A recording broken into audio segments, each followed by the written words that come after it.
At the beginning of this year, I set the resolution to paint a portrait in under 3 hours every week.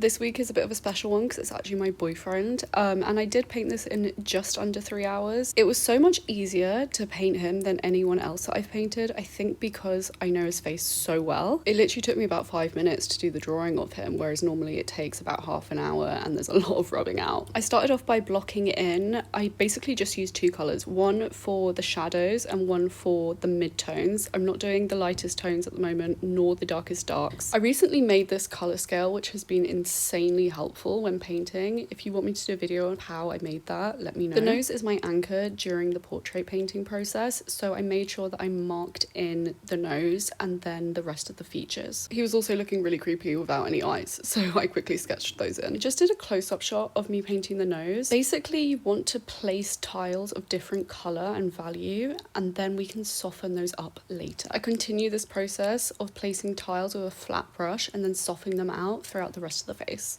He also didn't have any eyebrows, so I quickly sketched those in. I find eyebrows the easiest to paint and it just brings more likeness to the face. Now it's time for finishing touches. Really great tip is to use a putty rubber to remove any oil paint. Life-changing. I'm adding in some highlight. A really great tip that an artist once told me is that not all highlights are the same.